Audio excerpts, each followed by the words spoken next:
Hello and welcome to The Financial Dad, where I, your average young adult, ask my dad, your not so average financial advisor, all of my burning finance questions. And yes, this is my real dad.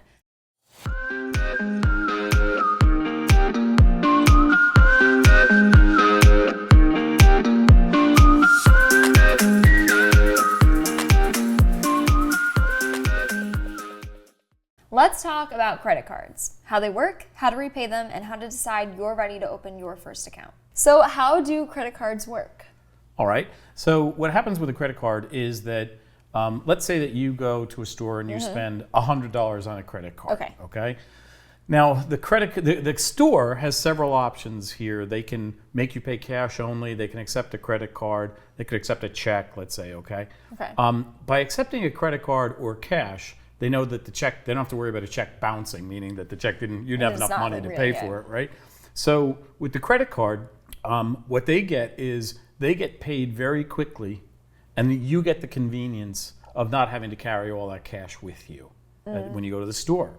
So they accept a little bit less from the credit card company for the purchase that you've made. Typically, it's about 3 to 4% less. Okay. So $100, they're going to lose $3 or $4 on doing that. And to them, it's just a cost of doing business, making that convenient for their customer, to work with.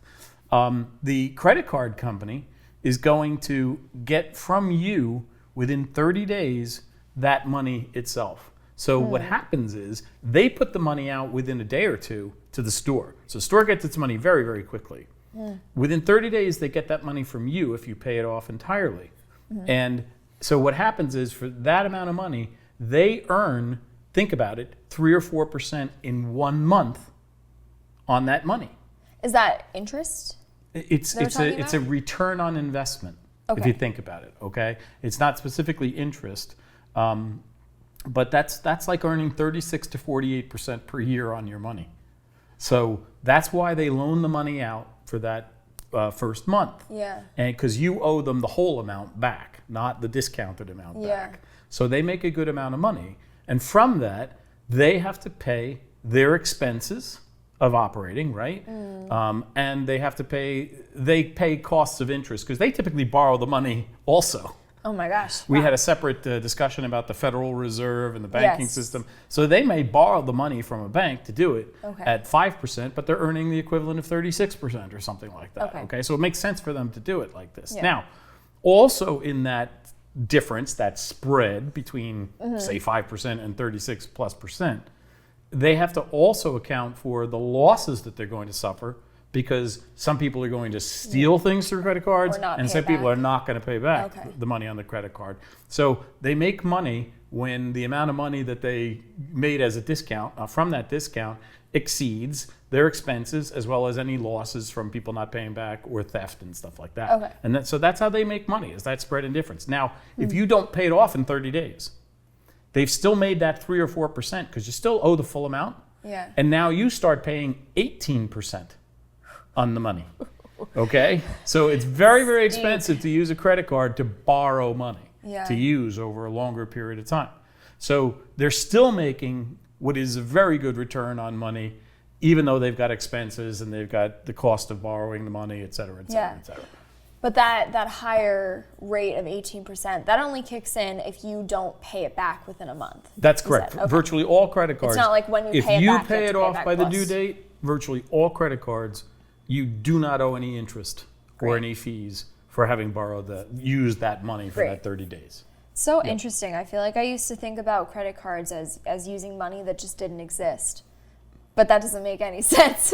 No, in effect, it's the store that creates the money. The store takes a discount. They don't get paid the full $100. They don't get paid the full amount. And as a result of that, the credit card company makes money on the difference between the two. So that's like a credit card usage fee?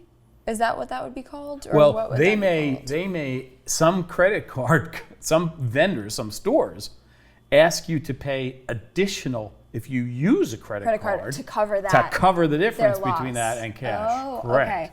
That's correct. Which probably makes more sense. Now you're paying the cost. Yes, okay. When that happens, Okay. So how do you set up repaying, or making credit card payments, paying back whatever money you have spent? Well, as everything, a couple different ways. If you get a check if you get a bill rather in the mail, you can always write a check and send it back to them in an envelope. You can always pay them by online payment also. Make sure that you send it in time for it to arrive, because say if it takes 5 days for an online payment to work, you need to send it at least that 5, and let's call it business days, excluding weekends, okay? You got to send it that much earlier to make sure that it gets there by that due date. Because if it's a day late, now you have all that interest expense in charge. So you didn't get away with the free money for the month. So if you're going to set up automatic payments, you need to make sure that it's early enough that it wouldn't incur any charges based on the transfer. Yeah, that's correct. And if you're doing it automatically, to make sure you have that's a different thing altogether. That it will take whatever is going to have to be there. Yeah. So yes. Now, how do you know if you're ready or it would be beneficial to you to open a credit account? Well, typically it's one of a couple of things. Some parents will co-guarantee a credit card for their child as soon as the child's got like their first job or something along those lines, because they want the child to have a credit card with them in the event that something happens that they might need a credit card for. So for example, you start driving a car. The car could break down. You might need a tow truck. You might need some sort of repairs. If you can use the credit card for that, you can get that done. Because the benefit to you of having a credit card is that the store, whoever is selling their services, they know they're getting paid. Yeah. They know that they're going to get paid for providing the service by the credit card company. So, if it's 3 a.m. in the morning and you have a flat tire and you need somebody to come and, help with that, having a credit card means you can pay for that service and not have to worry about whether or not you have enough cash on you. So as soon as somebody is sort of at a certain age, it can make sense to have a credit card, even if the parents are really either paying for it or at least guaranteeing it. Once you have some kind of income also, it can start to make sense. And let's take a step backwards. It's always good to start establishing credit. The earlier you start establishing credit, the better. So if you get your job at the bagel shop, let's say, and you start to earn income, you start to earn income, that would be a time for you to have a credit card. Yeah. Now, usually when you have a credit card like this, you're going to have a very low maximum. You might have a $500 maximum. You can't. Is that the amount you can the total spend? amount that you can spend on the card, right? Because you're just learning how to do this. Some people might go crazy if they suddenly have access to credit. And they think they have all this money. And well, they can just go spend it. It's free money. You have to pay it back. Right, until you have to pay it back. Yeah.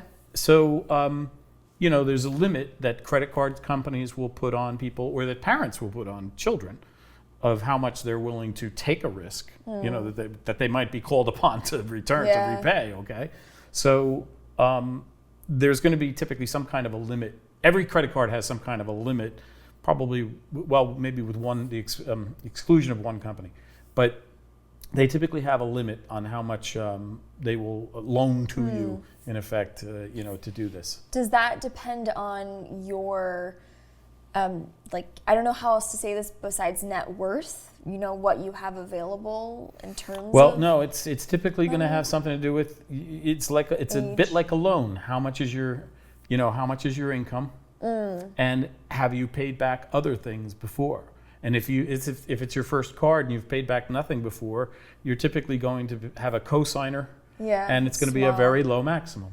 Yeah. Might be like $500. Because you haven't proved yet that you can be responsible, not overcharge and this is the kind of thing where the more responsible you prove over time, the higher that limit will go. They'll start to increase it for you if you want it. And now you mentioned, gaining credit, starting a credit journey. Yep. How does one build credit, and what does that affect in your everyday life? Well, how one builds credit is by using credit responsibly. So again, you're 17, you have a car, you've got a job, starting to have a credit card where, let's just say you pay for the gas of the car on your credit card. Small payment. So, it's going to be $30 every time you put some gas into the car. And at the end of the month, if you've paid $30 a week, you pay off $120. if you do that every single month and keep it up, you're building your credit. You're building a credit score because you have borrowed money and you have paid it back from income. And now nobody else knows if your parents pay it back, so there's that aspect to it. But it's really that simple. And when you get your first job, to have a credit card, to have it be a nominal amount that is reasonable, a maximum, an amount that you can reasonably keep paying back on a monthly basis from your income, that helps you build credit also. And then your first loan, say you get a loan to buy a car or a lease to buy a car, that's another aspect of building credit.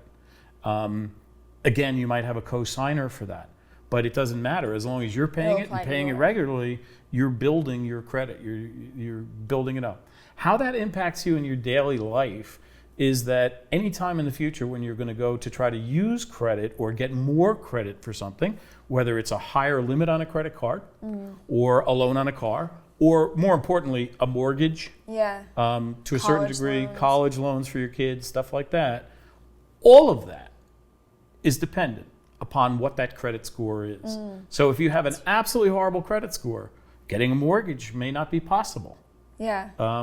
Borrowing money to put your kids through college may not be possible. But if you have good credit and you've continued to build it, you've continued to be on time with it, then when you go for a mortgage, all other things fitting, meaning like income numbers being right, stuff like that, you'll probably qualify for the mortgage and be able to get the house.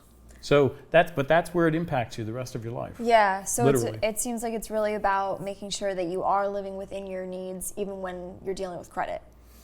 Absolutely. Your means. Critically, your means. Living within your means. It's critical to live within your means, especially with credit, because it's so easy to just go buy things on credit and think, oh, I'll pay this back over 6 months or over a year or something like that. You need to have that But it gets very, very expensive and hard to do that. Wow. This has been very enlightening. Hoping that credit cards feel a little clearer to you, because they certainly do for me. They can be a great financial asset that'll help you in so many aspects of your life, as we just said. And starting a credit card may be a great way to start your credit journey. Thanks so much for watching this video. If you have any questions for us, feel free to reach us at our website, and make sure to click on to the next.